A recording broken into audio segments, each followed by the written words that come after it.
I'm not gonna lie, I'm really nervous to do this. I am used to being behind the camera, not on the camera, and this feels really uncomfortable to me.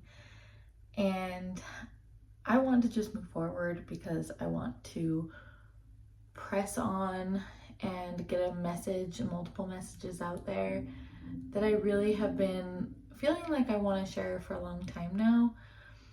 And I just haven't known how or like what that's gonna look like. And here I am today, feeling like I just need to start filming, and it doesn't matter. Take away the perfectionism, take away like all the things that are stopping me. And when it comes down to it, I actually do have a lot to say. I just need to work on my comfortability with the camera. And it's very foreign. So here we go.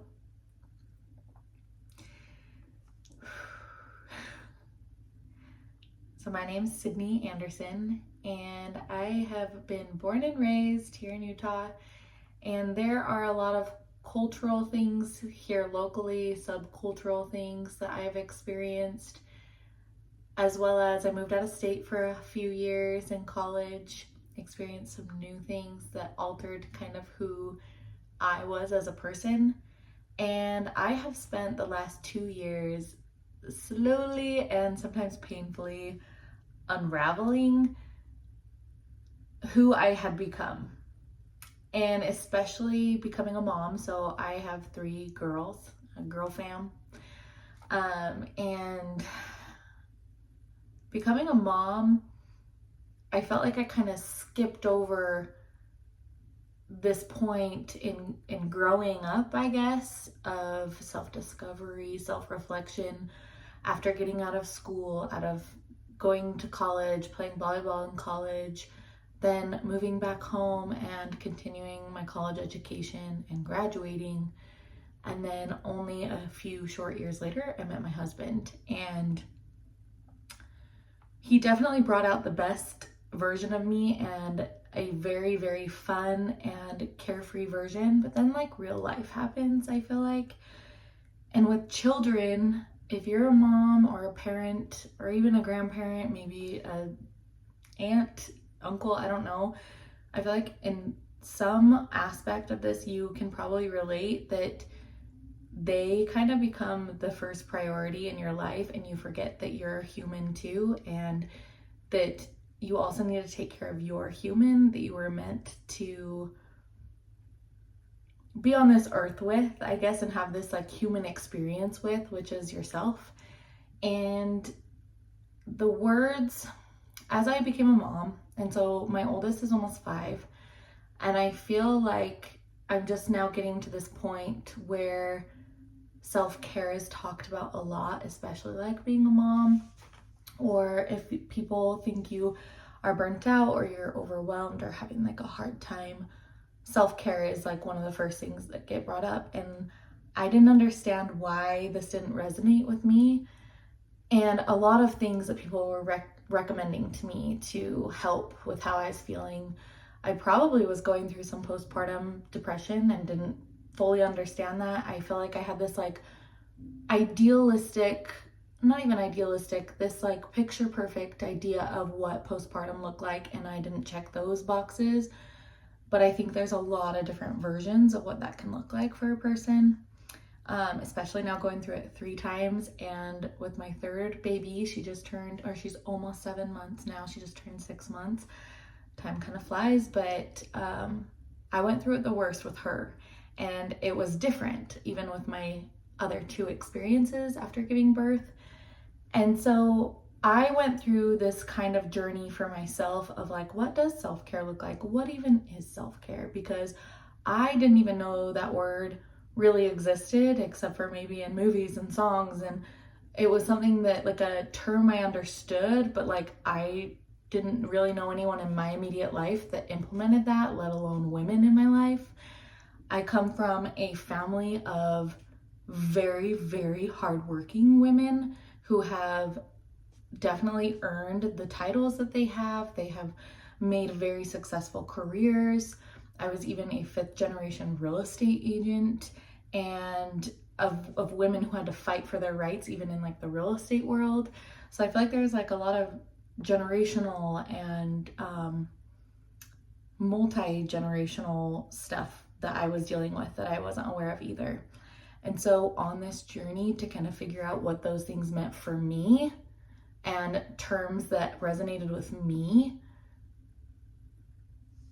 that's kind of where this whole podcast idea was formed, is because I've started to use the word and like the term catalyst a lot, because I will hear something that just hits me just right at the like prime opportunity in my life that I hear it differently. And an example of this is kind of like, have you ever had that person in your life, someone that's close to you, that you can see something really clearly in their life, and if they just were to change or tweak this one thing, or if they were to try this thing, and you recommend it multiple times and they never try it, and then one day, maybe even like months or years down the road, they're like, oh my gosh, I had this crazy moment, and they tell you like the exact thing that you've told them that you saw from like bird's eye view of their life.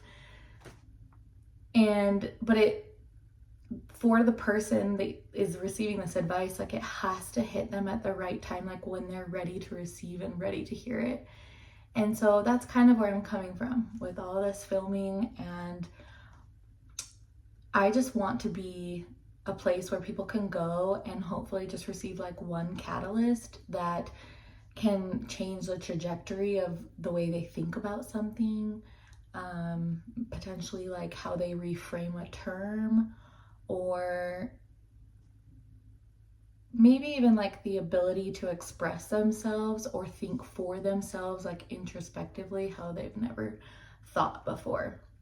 And I'm going to share a little bit more of my journey, I'm sure, but I just kind of want to get started and put it out there. And honestly, I want to change some narratives in the way that we perceive things, or maybe words or processes and terms that are like really overused, especially with social these days. Like, I think we like self-care, that is actually why I feel like it didn't resonate with me. Like, I would hear self-care, and what I pictured self-care to be is like, plop yourself out of your life and plop yourself into a bath.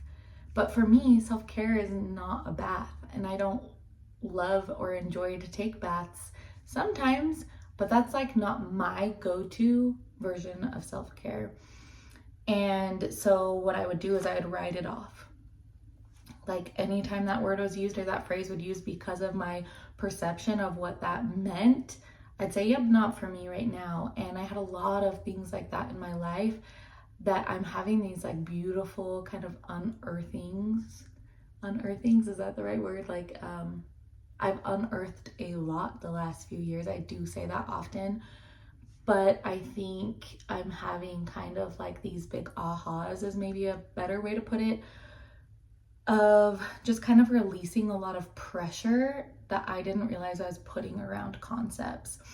And I feel like I kind of got pushed into this area, and pushed is kind of a harsh word. I want to say I was gravitating towards this arena of helping women in my life, just like really good friends or even family members or other women that were doing programs that I had joined at this time. And I just got so much out of helping people realize like what was right in front of them, or like the things that they had in their life like right now to do that like really long-term vision of theirs, or like long-term goals that they talk about like it's so far away. And then I would get so much enjoyment out of just like pointing out the things that were in their life that I saw. That I think when we're in our own lives, we are so caught up in the day-to-day, we're so caught up in maybe what's coming tomorrow or tonight, that we don't realize sometimes the opportunities that are just laying right there. And for me, a word that resonated really well was magic. Like, I felt like these women in particular that I ended up spending like 3 to 4 hours with at these lunches and we could just talk and talk and talk. And usually the only reason we left is because one of us had to pick up kids or one of us had an appointment or something like that. And the common element that I feel like just lit me up was helping people see their inner magic. And I really feel like we're all kind of magical. It's like kind of like a whimsical thing. But once you reframe how you're thinking about some things, you don't even know that you're putting different context on, or maybe you're scarred from an experience like you don't even realize. Like, I have a friend that recently told me that her mom is so upset every time she hears a certain term that they instantly go into an argument every single time this topic is brought up. And I don't mean to be like elusive and not like, I feel like I'm kind of not giving a lot of details, but I feel like if I do, I'm gonna get like sidetracked. So that's my purpose for not giving you like specific words and terms, except for like maybe self-care and a few examples. And yeah, I just think we're all magical. And I've gone through a lot of different versions of this for myself, and I get a lot of, what do I want to say? I just really, really love connecting just in general.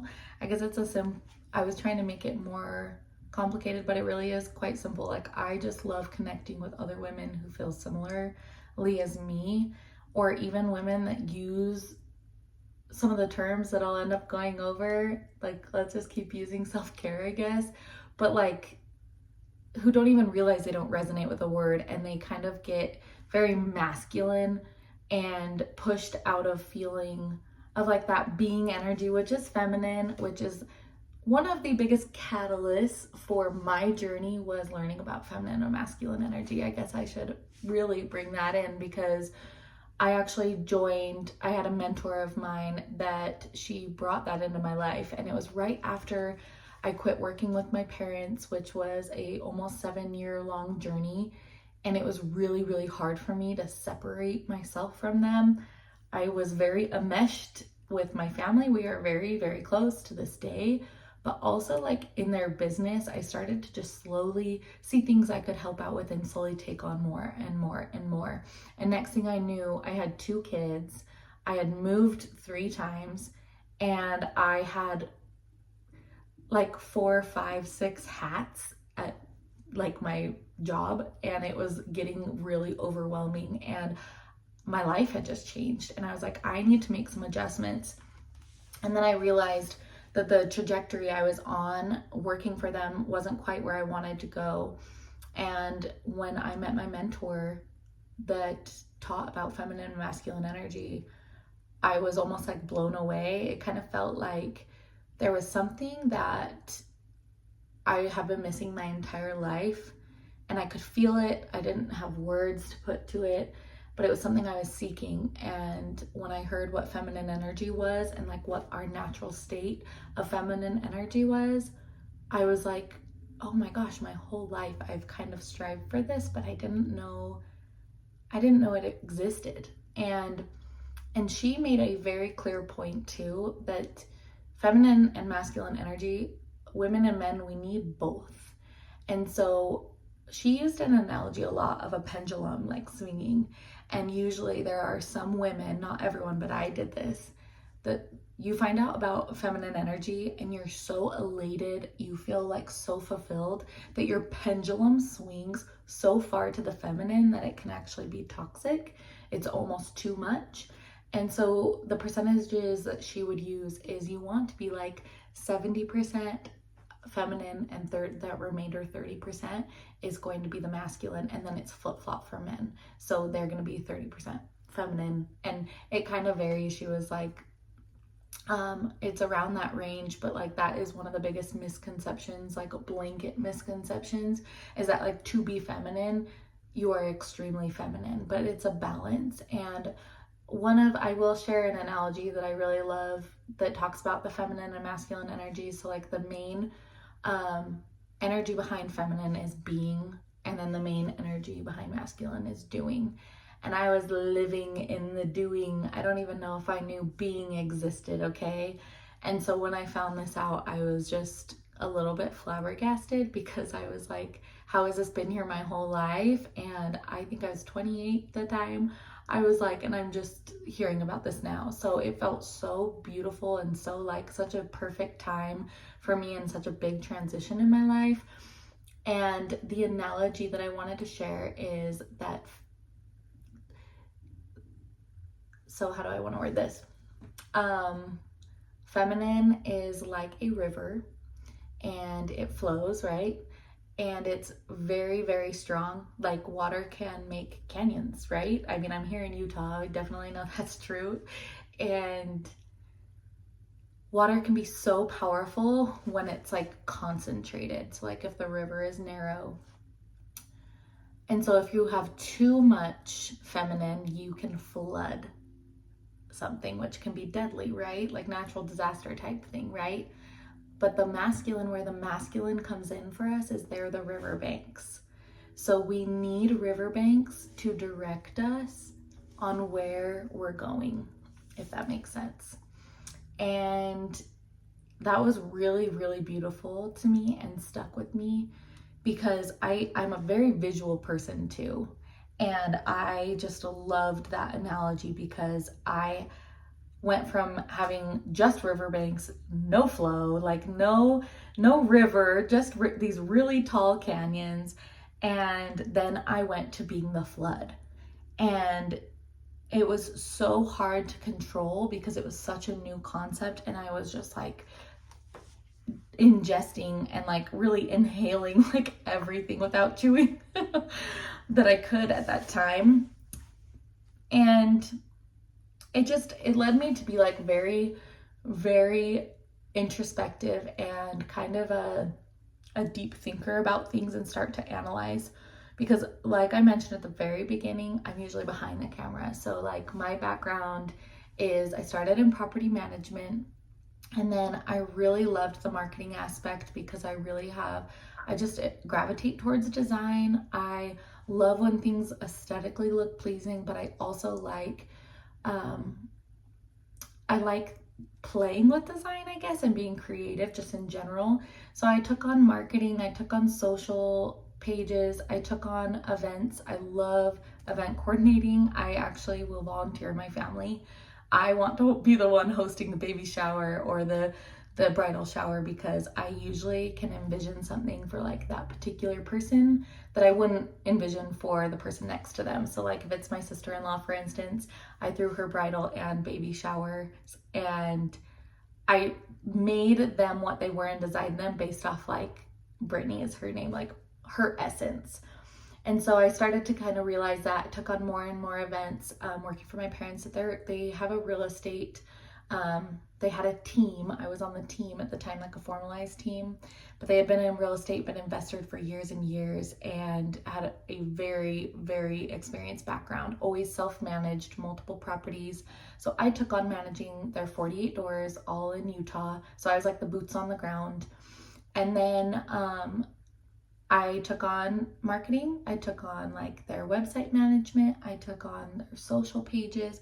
I took on events, and then the events turned out to be so fun. We started doing monthly events, and I had never done that for work before. So I started to make contacts and like in like the event space, and have just so much fun working with them. And then I got my real estate license, and throw in a couple kids in the mix, and it was just so much.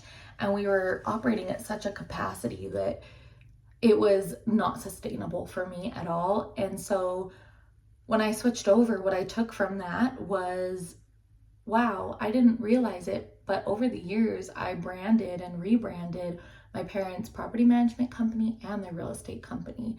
And because I had kind of control over, we did a newsletter at one point, I helped design that.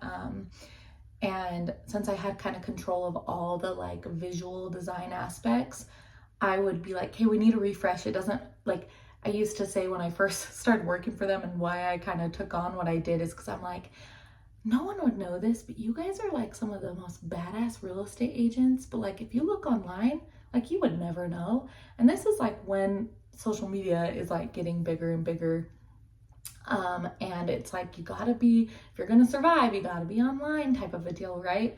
And so I really took that on as a task, and I actually really loved it. That's why I just kept taking on more.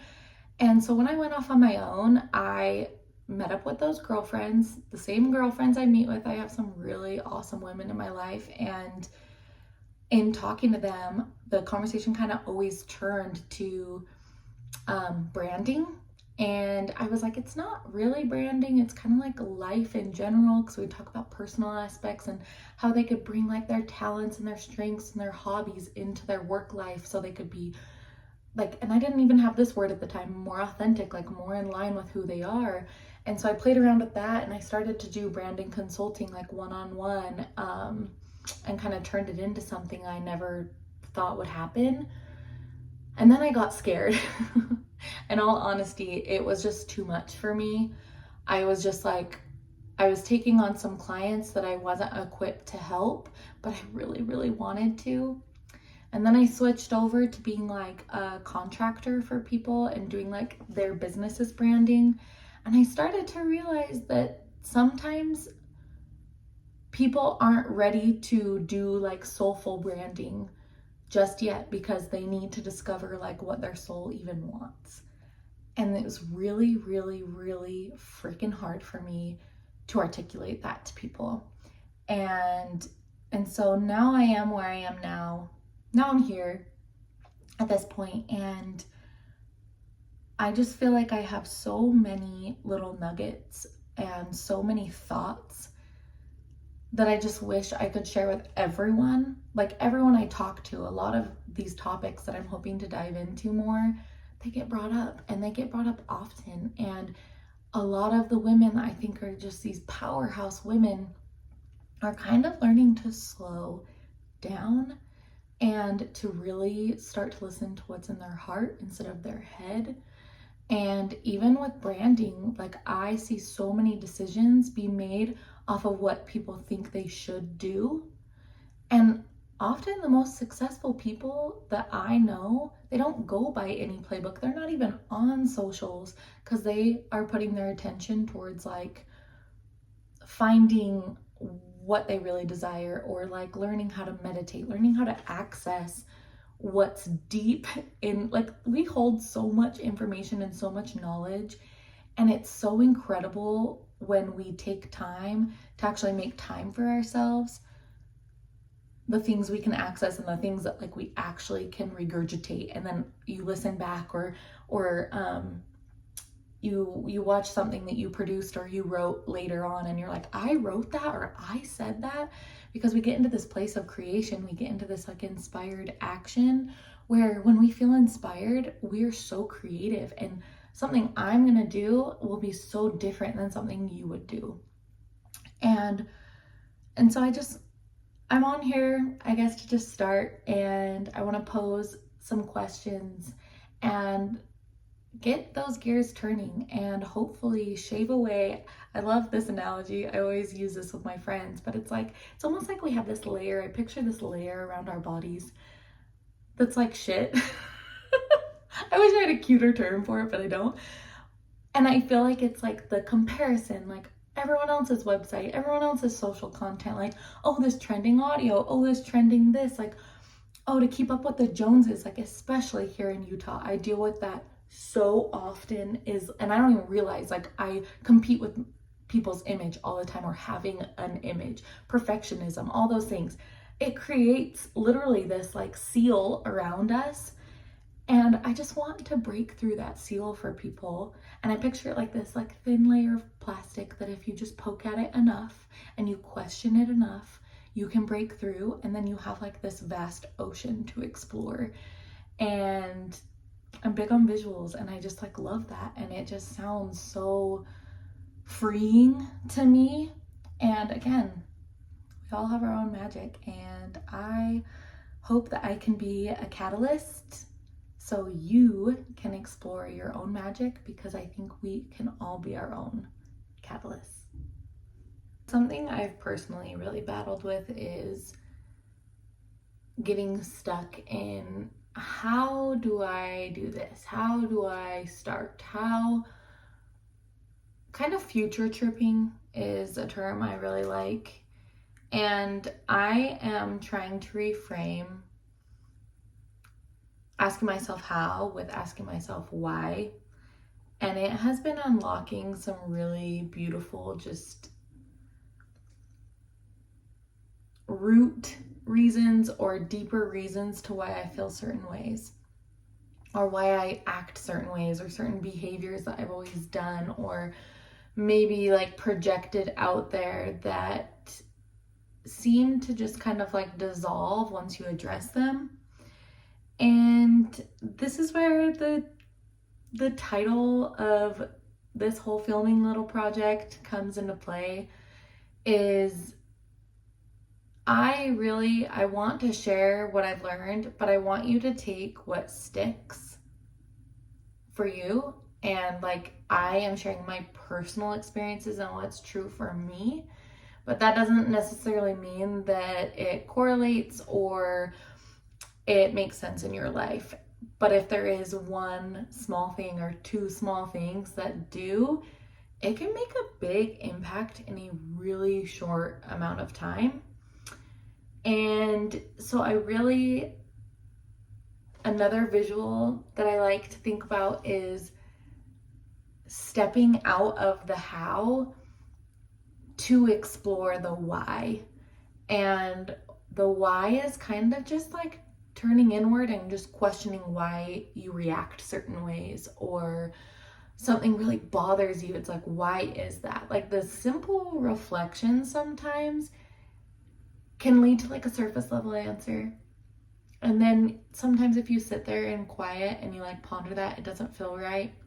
And like listening again, like listening to how your body reacts to something. And like, I feel like all of us as humans have such strong intuition that coded film that's around us that I was talking about before, it blocks us from even listening to our inner intuition. Because how many times have you had like a stranger walk by you and you're like, like this gut feeling of like, I don't want to be near that person, or I have a bad feeling, and you can't explain it, you don't understand why.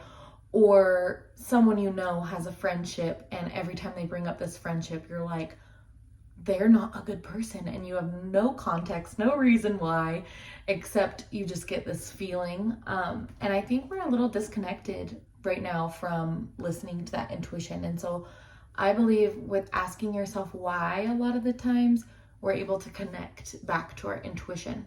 And so that's another angle that I just really, really want this whole video project to be about, is just learning simply how to ask why instead of how, and then chasing the why. I like the idea of chasing it because sometimes it isn't as obvious. Sometimes we do have to dig. And I feel like there's a lot in today's day and age that we all deal with of conforming to what's the easiest decision, kind of like the easy button.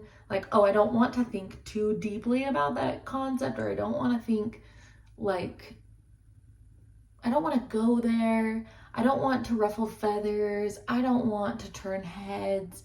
So even though my intuition is telling me to do this, I'm not going to do it because I don't want to be the outlier. And that's another thing I really would just love to shake up a little bit and get us to reconnect, listen to our bodies, connect with our heart, release the head stuff, release the I think, and connect to the I feel. And a lot of that actually contributes, or correlates is the better word, correlates with feminine masculine energy. Actually, men do better when they say I think, and women do better when they say I feel. Because how many times have you had a conversation with a guy and you ask him a question and they start with I think, and you're like, no, how do you feel? I want to know how you feel. I don't want to know what you think. And then they get frustrated and there's like this tension. It's because men's brains literally work differently than our brains. And have you ever heard the story of how men have like compartments in their head where they have like a single thought. They open that single compartment and then they close it. And then if they need to answer a different question, they open a separate compartment. And then they have a compartment that us women don't have that's completely empty. Whereas women, like the analogy for our brain and how like we think is like a ball of wire that's like with sparks and like electricity, like moving all the time, like thinking about three things and going separate ways. And so our anatomy is different. We just think differently. And I like that contrast. That's something I've been diving in for my own relationship and other relationships in my life, because it answers a lot of questions, even for questions outside of like my immediate family, of people I've known, or people I have really strong relationships with. And yeah, that's been really fun to just explore and dive into. And so I'll talk a lot about that as well. And let's see if there's anything else I wanted to touch on. Just to, I guess, wrap that up is, yeah, I want to talk about what sticks. And I want you to listen to what sticks for you and not feel like you have to, when you're listening to a podcast or a video or anything like that, not feeling the need to remember every single thing. It's like if you can just take what sticks at that moment in time and try to apply it, or just simply have it on your mind,